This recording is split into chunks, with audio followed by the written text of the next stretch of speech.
ప్రపంచ సుందరీమణులు ఇవాళ తెలంగాణ రాష్ట్ర సచివాలయాన్ని సందర్శించనున్నారు. సచివాలయానికి సుందరాంగులు వస్తుండటంతో అధికారులు ప్రత్యేకంగా అన్ని ఏర్పాట్లు చేశారు.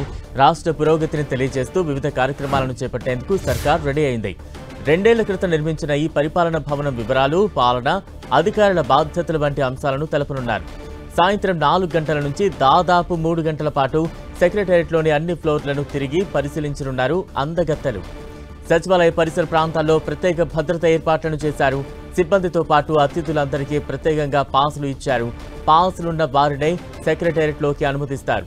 దాదాపు 3 గంటల పాటు సచివాలయంలో మిస్ వరల్డ్ కంటెస్టెంట్లు గడపనుండటంతో ఎలాంటి ఇబ్బంది లేకుండా చర్యలు చేపట్టనున్నారు. రాష్ట్ర అభివృద్ధిని తెలియజేసే విధంగా లేజర్, డ్రోన్ షోలు కూడా సిద్ధం చేశారు. ట్యాంక్ బండ్ పరిసర ప్రాంతాల్లోనూ మిస్ వరల్డ్ కంటెస్టెంట్లు సందడి చేసే అవకాశం ఉన్నట్టు తెలుస్తోంది. దీంతో ఇవాళ నెక్లెస్ రోడ్, ట్యాంక్ బండ్ ప్రాంతాల్లో కట్టుదిట్టమైన భద్రతా ఏర్పాట్లు చేపట్టారు. మరోవైపు నిన్న miss world contestants Ramoji film సిటీలో సందడి చేశారు. ఫిల్మ్ సిటీకి చేరుకున్న ముద్దుగుమ్మలకు అక్కడి ప్రతినిధులు, అధికారులు ఘన స్వాగతం పలికారు. ముత్యాల దండలు వేసి కుంకుమ బొట్లు పెట్టి సంప్రదాయ పద్ధతిలో ఆహ్వానించారు.